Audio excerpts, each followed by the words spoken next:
Both pilots passed out at 30,000 feet. 149 people.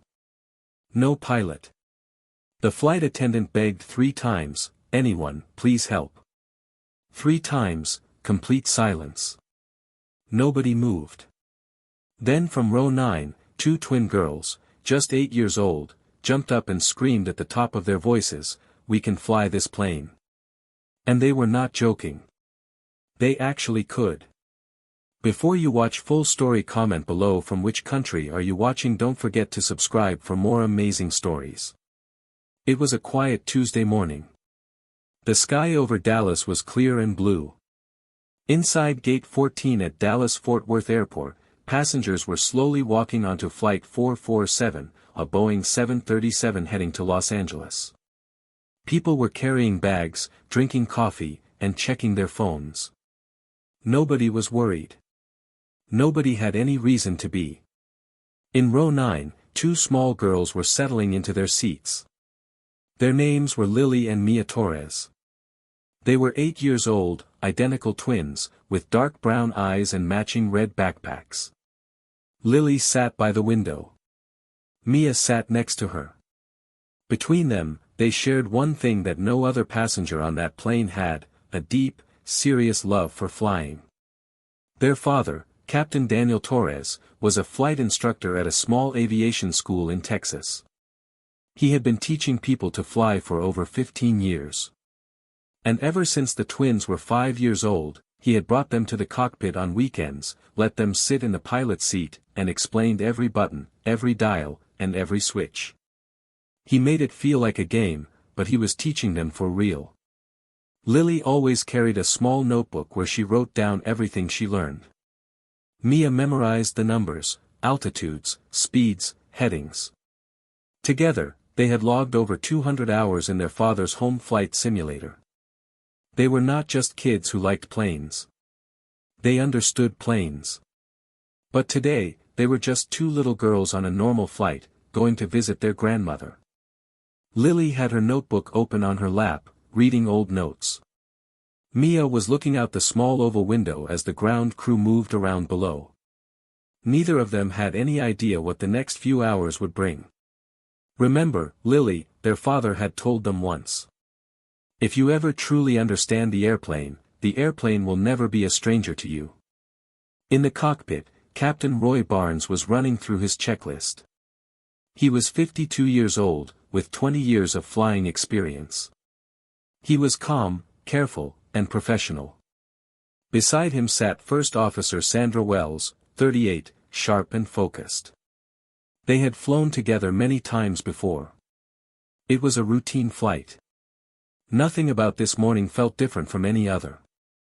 At 8:42 in the morning, Flight 447 rolled down the runway and lifted smoothly into the sky. The nose of the plane pointed up, and within minutes, the city of Dallas was just a small pattern of streets and buildings far below. Passengers settled in. Some opened books. Some put on headphones. Some closed their eyes to sleep. In row 9, Mia pressed her face close to the window and watched the clouds slide past. Lily opened her notebook to a new page and wrote the date and the flight number at the top, just like her father had taught her to do. "Always write it down," he would say. "A pilot keeps records." 40 minutes into the flight, the plane was cruising at 30,000 feet. Everything was steady and smooth. The seatbelt sign had turned off. A flight attendant named Grace was walking down the aisle, offering drinks. Passengers were relaxed. The hum of the engines was soft and constant, like a lullaby. Then, without any warning, everything changed. Inside the cockpit, Captain Roy Barnes suddenly put his hand on his chest. His face went tight. He took one sharp breath, then another. He turned to Sandra with wide eyes. "Something is wrong," he said, his voice very quiet. Then he slumped forward in his seat and did not move again. Sandra grabbed his shoulder. "Roy! Roy, wake up!" She checked his pulse. It was very faint and weak. She immediately took the controls and switched the radio to the emergency channel. "Dallas Center, this is Flight 447. We have a medical emergency. The captain has collapsed. I am declaring an emergency. Please respond. The response came back fast. Air traffic controllers told her to maintain her current heading and altitude while they cleared the airspace. Emergency crews were already being alerted at Los Angeles. Sandra took a long breath and focused. She was trained for this. She could handle it. But then, without any warning, Sandra felt a terrible pain shoot through her left arm and up into her jaw. She had never felt anything like it before. Her hands started to shake on the controls. The radio fell from her grip. She tried to call for help, but her voice was just a whisper. And then, like the captain, she lost consciousness. Both pilots were now slumped in their seats, unconscious and unable to fly the plane. The autopilot was still engaged, which meant the plane was flying itself for now. But autopilot cannot land a plane. Autopilot cannot talk to air traffic control. Autopilot cannot make decisions. Without a real human hand on the controls, Flight 447 was flying through the sky completely alone, with 149 people on board who had no idea what was happening. Grace, the flight attendant, noticed something was off. The cockpit had gone silent for too long. She walked to the cockpit door and knocked. No answer. She knocked again, louder. Still nothing. A cold feeling moved through her chest. She used her access code to open the door. What she saw made her stop completely still. Both pilots were unconscious. The cockpit was full of warning lights blinking in yellow and red. The radio was making a soft crackling sound. Nobody was flying the plane. Grace had been a flight attendant for 12 years. She was well trained for emergencies. But she was not trained to fly a commercial aircraft. She quickly called the other flight attendant, a young man named Tom, and told him in a low voice what had happened. Then she picked up the cabin intercom and took a slow breath. "Ladies and gentlemen," she said, trying to keep her voice as calm as possible, "this is your cabin crew speaking. We have a situation that requires immediate attention. If there is anyone on board who has flying experience, any experience at all, please press your call button right now. This is very important." For a moment, the cabin was quiet. Then a low murmur spread from seat to seat like a wave. Passengers looked at each other with wide, confused eyes. A few call buttons lit up. Grace rushed to each one. A man in first class said he had flown a small plane once, 15 years ago, for 30 minutes. A teenager said he had a flight simulator game on his laptop. An older woman said her late husband had been a pilot but she herself had never touched the controls in her life. Nobody could fly this plane. The altitude was 30,000 feet. The plane was still flying straight and level on autopilot. But autopilot would not last forever. Los Angeles was still far away. Grace felt the panic rising in her stomach but she pushed it down hard and pressed the intercom button one more time. Her voice was more urgent now. She could not hide it. "Ladies and gentlemen, I need to be very honest with you. Both of our pilots are unable to fly the aircraft. This is a serious emergency. I am asking one more time, if anyone on this plane has any knowledge of aviation, any knowledge at all, please come forward right now. Please." The cabin fell completely silent. People stopped moving. Stopped talking. A baby whimpered once and then went quiet. The only sound was the low hum of the engines and the soft rush of air outside the windows. Nobody pressed a call button.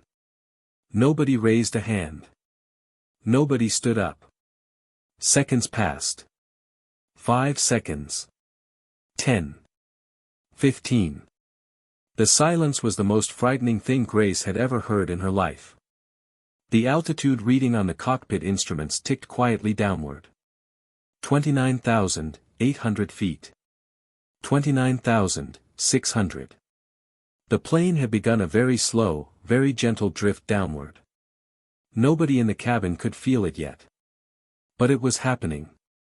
And without a pilot, it would not stop. Grace closed her eyes for 1 second. She had no more announcements to make. She had no more options. She was standing in the middle of the aisle of a plane with 149 people on it, flying at 30,000 feet, with no one to fly it. And then, from row 9, came a sound that cut through the silence like a blade. "We can fly this plane. My sister and I, we can fly." Every single head in the cabin turned at once. Standing on her seat in row 9, one hand gripping the headrest above her, was a small girl in a yellow t-shirt. She was 8 years old. She was 4 feet tall. Her dark brown eyes were wide open and burning with urgency, and her voice, that voice that had just filled the entire cabin like a thunderclap, was the voice of someone who meant every single word she had just screamed. It was Lily Torres. Beside her, Mia had also jumped to her feet. She was gripping the seat in front of her with both hands, and her voice joined her sister's without hesitation. "Our father is a flight instructor," Mia shouted across the cabin. "He has been training us since we were 5 years old. We know this aircraft. We know the Boeing 737. Please, let us help." For 3 full seconds, nobody moved. Nobody breathed. Then a man in seat 12B stood up. His face was red. His voice was loud and sharp. "They are children," he said. "Are you people serious? They are little girls. This is absolutely insane. There has to be another way." He looked around the cabin as if searching for someone to agree with him.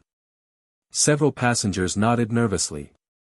Someone in the back said, "There must be a real pilot somewhere on this flight." Someone else started to cry. Grace walked fast down the aisle toward row 9. She stood in front of the 2 girls and looked at them carefully, really looked at them, the way she had learned to look at people after 12 years of working on planes. She saw 8-year-old faces, yes. But she also saw something else. Something in their eyes that she had rarely seen even in adults who worked in aviation for decades. She saw knowledge. She saw calm. She saw 2 girls who were not pretending and were not guessing. They were certain. "What do you know?" Grace asked quietly, leaning close. Lily spoke fast and clear. "This is a Boeing 737-800. Twin engine. The autopilot is currently engaged. We need to check the altitude and heading and set up for descent toward Los Angeles. We need to reach air traffic control on the emergency frequency. And we need to contact our father. His name is Captain Daniel Torres. He teaches at Lone Star Aviation in Fort Worth. If you can get him on the radio, he can guide us through the entire approach and landing. We have done this more than 200 times in his simulator. We know what to do." Mia added, "Every second we wait, we lose more options." Grace stood up straight. She looked at the front of the plane. She looked at the back. She looked at every face in the cabin, confused, frightened, waiting. Then she made the only decision that made any sense at all. "Come with me," she said. "Right." Grace led the twins to the cockpit door. She opened it carefully. The sight of both pilots unconscious in their seats was shocking, but Lily and Mia did not flinch. They walked in and looked around the cockpit the way someone looks around a room they have been in many times before. "Altitude 29,400 feet, Mia said immediately, reading the altimeter. "Airspeed 418 knots. Autopilot is on. Heading 270. Fuel looks good. Both engines normal." Lily was already at the radio. "I need to reach air traffic control," she said. Grace showed her the push-to-talk button. Lily pressed it and spoke clearly and firmly. "Dallas Center, this is Flight 447. Do you copy? Both pilots are unconscious. I am a passenger. I am 8 years old. My father is a certified flight instructor. His name is Captain Daniel Torres at Lone Star Aviation in Fort Worth, Texas. Please find him and connect him to this frequency. This is a real emergency. Please respond. There was a pause on the radio. It felt like a very long time. Then a calm male voice came through. Flight 447, this is Dallas Center. We copy your transmission. Please stand by. We are locating Captain Torres right now. Keep this channel open. Your autopilot is holding. You are safe for the moment. We are with you. Do not touch any controls until we get back to you. Lily let out a slow breath. She turned to Mia. We wait. And we monitor everything. Mia was already scanning the full instrument panel, checking everything their father had ever taught them to check. Engine 1, normal. Engine 2, normal. Hydraulic pressure, good. Fuel balance, even. She reported each reading quietly to Lily, who wrote them in her notebook with a steady hand. Grace stood in the doorway behind them, watching. She had no words. She just watched these two small girls work, and she felt, for the first time since she had opened the cockpit door and found the pilots unconscious, that they might actually be okay. At Lone Star Aviation School in Fort Worth, Captain Daniel Torres was in the middle of a ground lesson with 3 student pilots when his phone rang. It was a number he did not recognize. He almost let it go. But something made him answer. The voice on the other end was from the Federal Aviation Administration. They explained the situation in short, direct sentences. His daughters were in the cockpit of Flight 447. Both pilots were unconscious. The girls had identified themselves and asked for him. Would he be willing to guide them through the flight and landing? Daniel Torres went completely still. Every part of him that was a father wanted to fall apart in that moment. But the part of him that was a pilot, the part that had been trained for exactly these kinds of moments, took over instantly. Yes, he said. Connect me right now. Within 4 minutes, Daniel's voice was coming through the cockpit speaker of Flight 447. It was warm. It was steady. It did not shake at all. Lily. Mia. It's Dad. I'm here. In the cockpit, both girls felt something release inside their chests, a tightness they had not even realized was there. Lily pressed the radio button. Dad. Autopilot is on. Altitude 28,800 feet. Both pilots are down. We have the instruments. We are ready. Good girls, Daniel said. Underneath his controlled voice, anyone who loved him would have heard everything he was feeling. But he did not let it through. Not yet. You did exactly right. Now listen carefully. I am going to walk you through every single step. You do nothing unless I say so. Do you understand? Yes, Dad, they both said. At the exact same time. The way they always did. Good. Then let's bring everybody home. For the next 40 minutes, Daniel Torres guided his daughters through one of the most extraordinary situations in the history of commercial aviation. He spoke slowly and clearly, using the exact same words and the exact same tone he used during their weekend lessons. He did not treat them like frightened children. He treated them like his student pilots, because that is exactly what they were. Air traffic control cleared the entire airspace around Flight 447. Every other plane was rerouted. The runway at Los Angeles International Airport was cleared and emergency vehicles, fire trucks, ambulances, police cars, were already lining up along both edges. News cameras had not arrived yet. But they would soon. Inside the cockpit, Lily kept her hands near the controls but not on them yet. Mia called out numbers in a voice that never wavered. Altitude. Airspeed. Heading. Fuel. Engine temperatures. She had memorized all of this from hundreds of hours of practice, and now those numbers came from her lips as naturally as her own name. In the cabin, Grace had made a careful announcement. She told the passengers the truth, that 2 young girls from row 9 were in the cockpit, guided by their father, a certified flight instructor on the ground.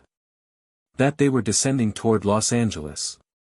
That they needed everyone to stay seated, stay calm, and trust the process. The man in seat 12B said nothing. He just sat very still and stared at the headrest in front of him. The young mother in row 15 held her baby close and whispered, "It's going to be okay." The baby looked up at her with calm, trusting eyes. And somehow, in that moment, the mother believed what she was saying. 22,000 feet. Then 18,000. Then 15. Each altitude was called by Mia in the same clear, steady voice. Each step of the descent was guided by their father. Lily had her hands on the controls now, feeling the gentle pressure of the aircraft, the way it responded, the way it breathed, the way it balanced itself in the enormous open sky. She had felt all of this before in the simulator. But this was real sky. Real weight. Real lives sitting in the seats behind her. Her hands did not shake. "Lily, reduce speed to 250 knots, Daniel said. Speed dial on the autopilot panel. Turn it gently to the left. Turning speed to 250, Lily confirmed. She reached out and turned the small dial. The engines responded. The plane slowed smoothly. Perfect. Mia, fuel reading. Left tank 11,000 pounds. Right tank 11,200, Mia said without a pause. Good balance. You are both doing beautifully. At 10,000 feet, Daniel began preparing them for the most difficult part. The final approach. The moment where the autopilot would be switched off. The moment where Lily would have to fly the plane with her own hands, using her own training, guided only by her father's voice and everything she had ever learned. "Lily," Daniel said, his voice low and steady, "in a few minutes I am going to ask you to turn off the autopilot. When you do that, the plane is going to feel heavier. It is going to feel alive under your hands. It may want to drift slightly. That is completely normal. You hold it steady. You keep the wings level. You keep your eyes on the runway. Can you do that?" "Yes, Dad," Lily said. "I know you can," he said. "Because I taught you myself. And you never missed a single lesson." The skyline of Los Angeles appeared through the cockpit window. The city spread wide and flat in the morning light, the Pacific Ocean shining silver in the far distance. From this height it looked peaceful. Beautiful. Impossibly large. Mia saw it first. Los Angeles in sight, she said, short and clean, exactly the way her father had taught her to report things. "Good," Daniel said. "Lily, find the runway. Long gray strip. White and yellow markings. Runway 25 left. The lights will be on. That is your runway. That is where you are landing this airplane." Lily looked ahead through the windshield. And then she saw it. A long concrete strip stretching into the distance, lined on both sides with lights already burning bright even in the morning sun, turned on just for her. She stared at it for one long second and felt something settle inside her chest. "I see it," she said. "Good girl. Now listen very carefully." At 8,000 feet, Daniel walked her through extending the flaps. Flaps 5. Lily moved the lever. The plane slowed slightly and felt more solid. Flaps 15. She moved it again. The aircraft responded perfectly each time, exactly the way it always did in the simulator, exactly the way her father had always said it would. At 5,000 feet, Daniel said, "Mia. Landing gear." Mia reached for the landing gear lever, a large handle with a small wheel shape on the end, exactly like the one they had practiced on hundreds of times.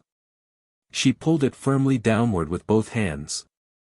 The whole plane rumbled and shook for a few seconds as 3 massive wheels extended from the belly of the aircraft and locked into position. 3 green lights appeared on the panel in front of her. Gear down, Mia reported. 3 green. Locked. Beautiful, Daniel said. And for just one moment, one small, unguarded moment, something came through in his voice that was not a flight instruction. It was not a checklist item. It was a father hearing his daughters do something that he had spent 3 years preparing them for, in a situation he had never imagined would be real, and it was working. It was actually working. He took one quiet breath and continued. 3,000 feet. The runway was growing larger and closer with every second. Lily could see the numbers painted on the concrete. She could see the emergency vehicles lined up on both sides, lights flashing red and blue and white against the morning sky. She could see the control tower. She could see everything, and she felt the full weight of it settle on her shoulders, every person behind her, every life she was responsible for bringing down safely. For one single second, a small voice inside her asked, "What if I cannot do this?" Then her father's voice came through the speaker, calm and certain. "Lily. Autopilot off. You have the aircraft." She reached up and pressed the autopilot disconnect button. The plane immediately felt different. Alive. Responsive. Like it was breathing under her hands. It was exactly what her father had said it would feel like. She gripped the controls firmly but not too hard. She kept her eyes on the runway centerline ahead of her. She breathed. "I have the aircraft," she said. 2,000 feet. "Flaps 30, Daniel said. Lily moved the lever. The plane slowed further, the nose dipping slightly. She applied a small gentle back pressure to the controls to keep it level. It responded. It worked. "Airspeed 140 knots, Mia called. 1,000 feet. Good speed. Good altitude," Daniel said. "Lily, you are perfectly on the centerline. Small corrections only. Gentle. You feel the airplane?" "I feel it," Lily said. In the cabin, every single passenger was silent. Some had their eyes shut tight. Some were gripping the armrests with white knuckles. Some were watching the tiny oval windows as the ground came up fast and close. Grace was standing by the main cabin door, braced and ready.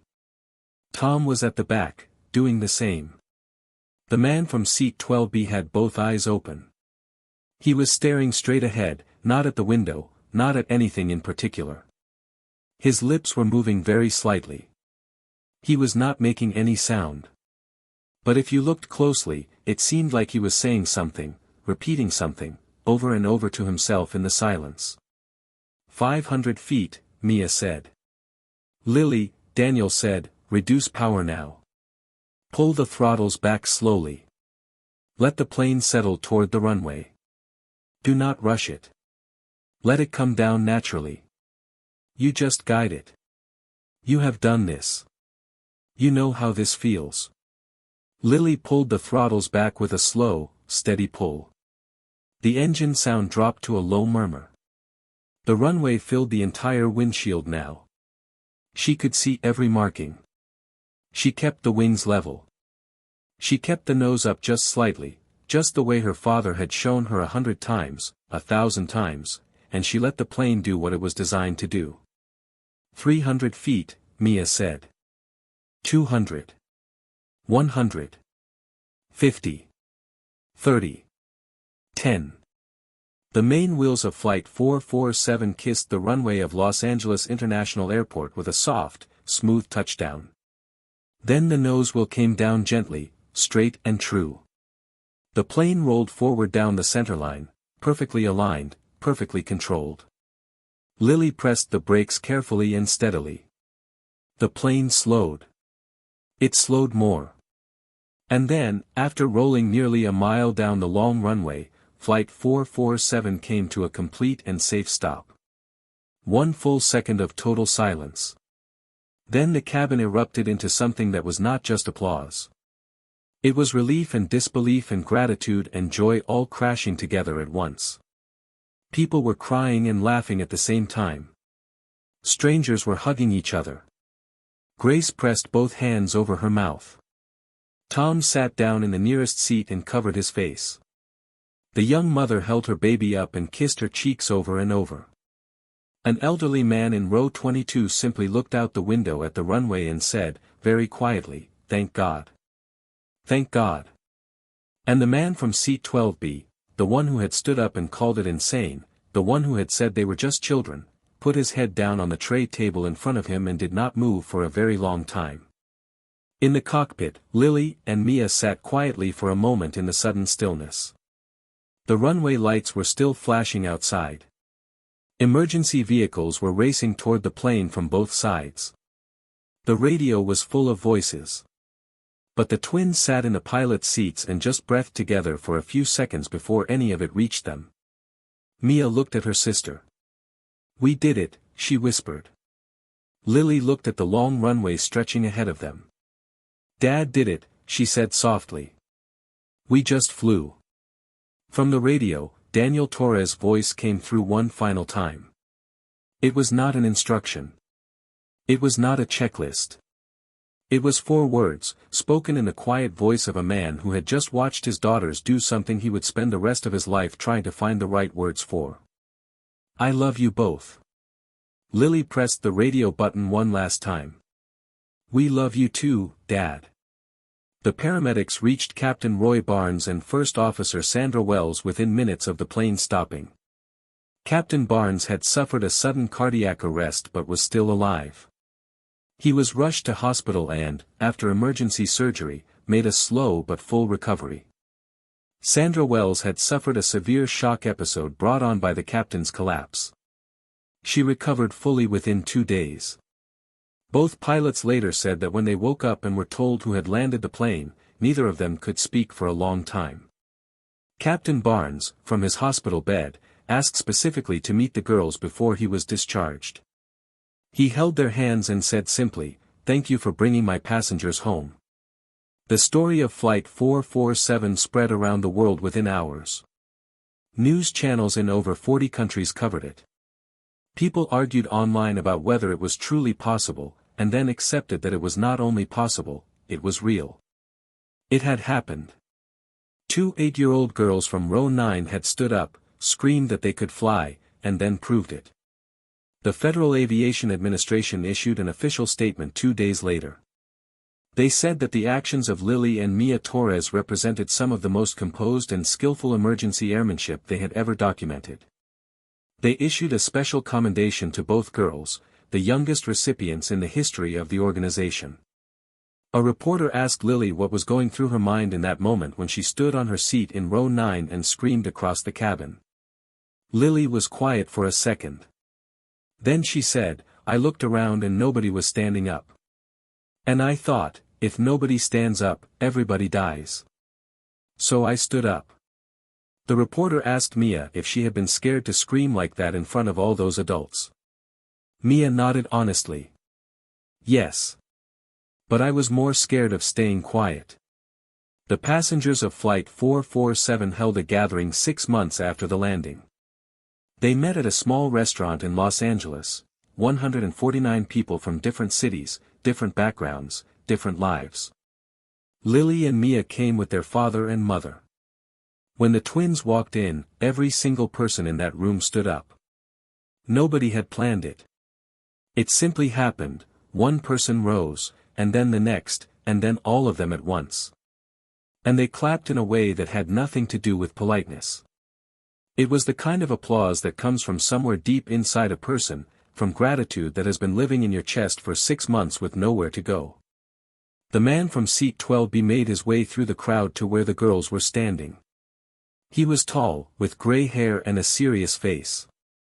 He got down on one knee so he was at their level. He looked at them for a long moment without speaking. Then he said, "I was wrong. I am sorry. And I will never forget what you did for all of us." Mia looked at him with steady brown eyes. "It's okay," she said. "We were scared too. We just didn't stop." He nodded slowly. He stood up. And he walked back through the crowd without another word, because there were no other words that needed to be said. The small notebook that Lily had been writing in on the day of the flight, the one she had been reading in row 9 that morning, and the one she had used to record instrument readings during the emergency, was later donated to the National Air and Space Museum in Washington, D.C. It sits in a glass display case now, open to the page where Lily had written the date, the flight number, and the instrument readings she had recorded during the descent. Underneath the last reading, in small and careful handwriting, she had written one line. She wrote it in the car on the way home from the airport, while the events of the day were still fresh and enormous inside her. It said, "Dad was right.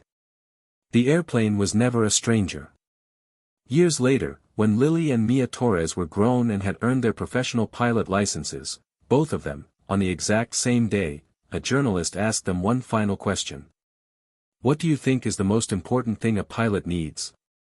The twins looked at each other.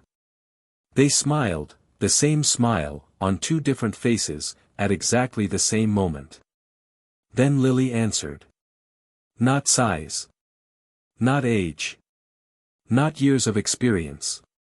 The most important thing is preparation. Because you never know when the moment will come. And when it comes, you will only have what you already know." She paused. "So learn everything. Write it all down. And when the moment asks you to stand up, stand up. Even if your voice shakes. Even if you have to scream. Stand up." The journalist wrote every word down. And somewhere in Fort Worth, Texas, Captain Daniel Torres read that interview at his kitchen table the next morning, set the paper down slowly, and smiled at his coffee for a very long time.